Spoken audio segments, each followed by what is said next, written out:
Selamat bertemu kembali dengan podcast LBH Hub bersama saya Budi Waluyo.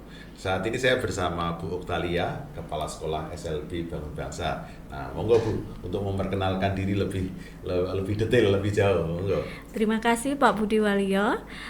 Perkenalkan saya Oktalia Pramurdiasti sebagai Kepala Sekolah SLB Bangun Bangsa yang beralamat di Jalan Oro-Oro 2 nomor 35, di mana sekolah kami itu menangani anak-anak berkebutuhan khusus.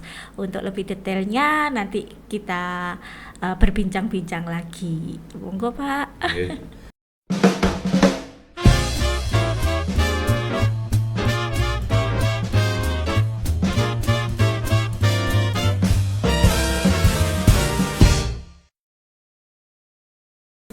Ya, terima kasih Bu Okta untuk Bu Okta atau Bu Lia ya untuk perkenalannya. Tadi dikatakan dari SLB Bangun Bangsa. Nah, SLB ini kan sekolah luar biasa. Nah, ini kan saya melihat bahwa dari spektrum anak-anak yang berkebutuhan khusus, anak-anak yang ditangani itu kan banyak sekali. Nah, ini mungkin bisa diceritakan ini mulai dari tingkat pendidikan apa sampai apa yang di sekolah itu, dan juga dari anak yang berkebutuhan khusus apa saja yang dilayani di sana.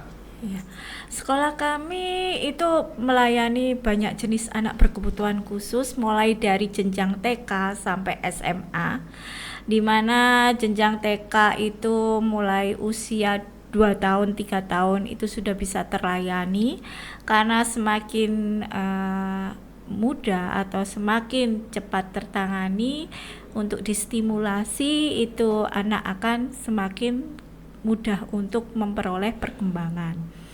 Di sini juga kita ada jenjang SD, SMP, SMA, dan semuanya itu kita menerima untuk kebutuhan khususnya ada autis, ADHD, terus slow learner, tunagrahita, Down syndrome, dan tunadaksa, serta tuli.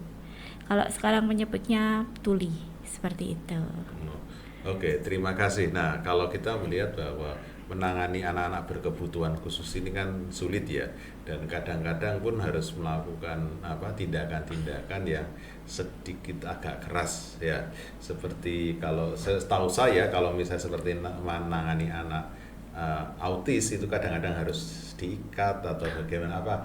Nah, ini bisa menimbulkan permasalahan-permasalahan hukum ya, karena kita sekarang ada di podcast di LBH maka. Iya. Nah, apakah pernah ada permasalahan hukum juga yang dihadapi oleh SLB Bangun Bangsa?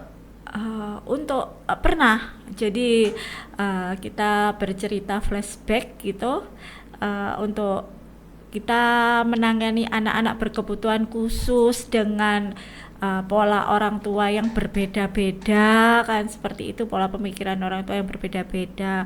Mungkin maksudnya kita mendidik, tetapi pikirannya orang tua berbeda juga.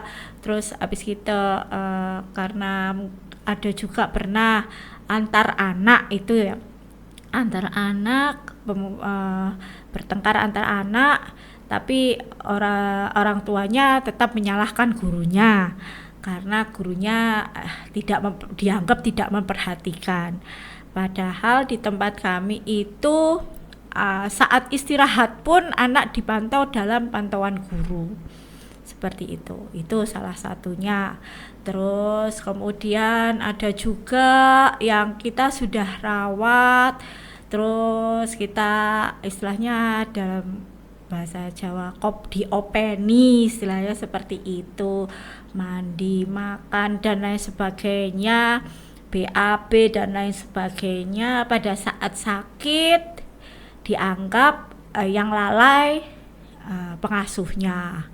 Ya itu permasalahan-permasalahan yang merasa orang tua sendiri menganggap dia bisa ini tidak sesuai dengan standarnya mereka dalam ngopeni, istilahnya ngopeni anaknya, padahal kalau diberikan ke mereka juga angkat tangan, kan seperti itu Pak. Itu apakah ini sampai melibatkan aparat penegak hukum?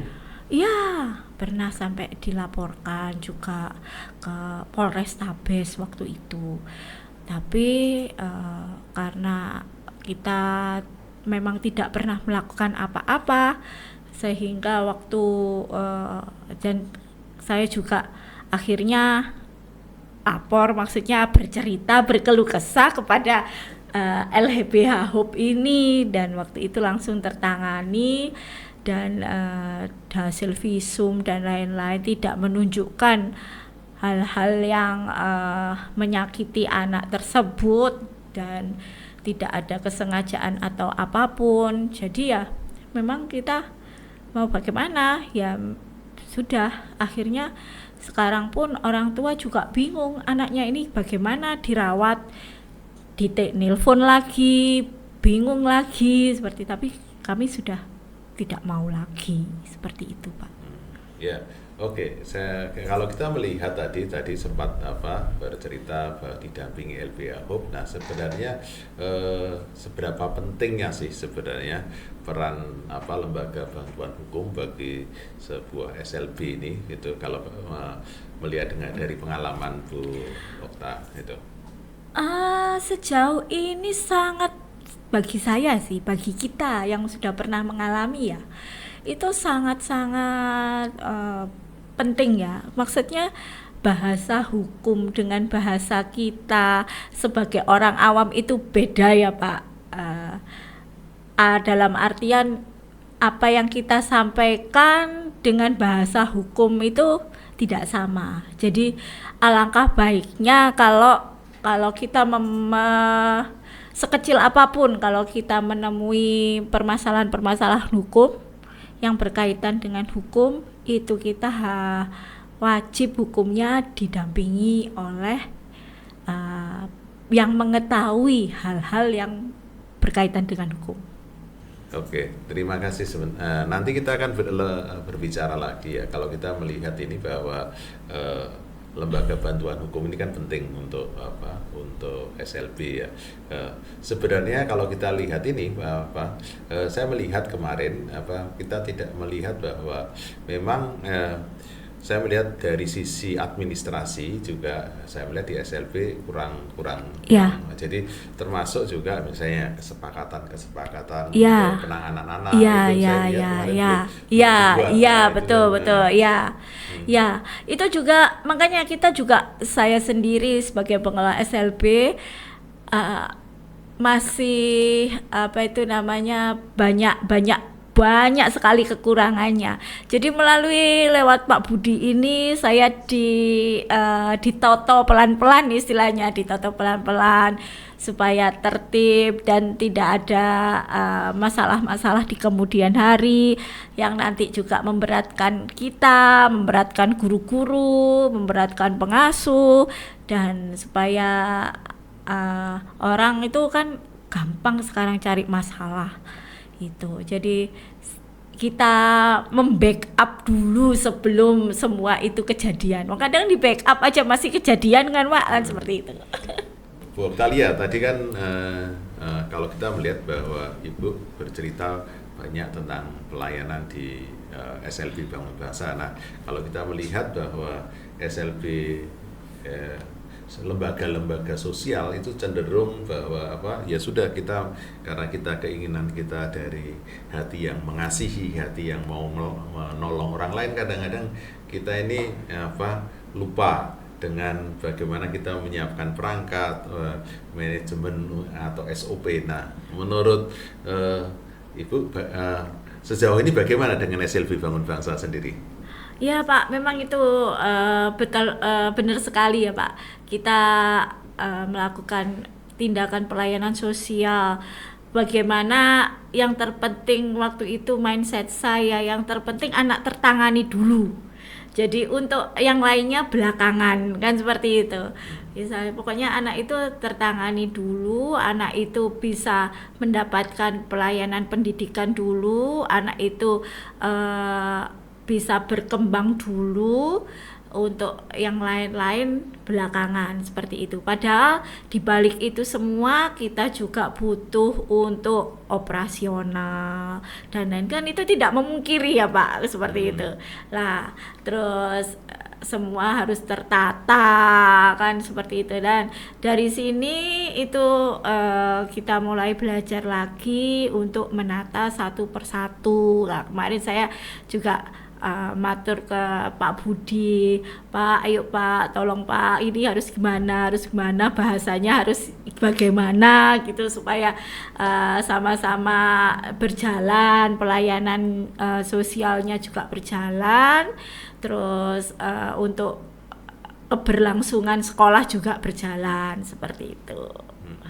Ya, Bu Oktalia, tadi kalau kita melihat bahwa Bu SLB Bangun Bangsa ini kan bersifat sosial ya, dan ini harus terus menerus, dan kami LBH Hub juga mengucapkan terima kasih sudah dipercaya untuk mendampingi SLB Bangun Bangsa untuk secara hukum. Ketika ada permasalahan hukum bisa datang ke kami, percaya kepada kami sangat berterima kasih. Gitu sih Bu. Ya Pak, saya juga sangat berterima kasih sudah bersedia mendampingi kami di saat sulit kami maupun di saat sukacita kami, seperti itu. Jenengan selalu dari LBH Hub ini juga selalu ada buat kami. Kedepannya saya berharap juga semakin diberkati Tuhan dalam segala hal, terus makin sukses untuk dari pengurus-pengurusnya dari LBH Hub, siapa saja itu yang di dalamnya, seperti itu. Ya, nah, terima kasih untuk percakapan kita pada saat ini, dan biarlah ini menjadi berkat bukan hanya bagi kami dari SLB Bangun Bangsa maupun dari LBH Hub, tapi juga bagi para pemirsa semua. Siap. Terima kasih. Semangat. Semangat.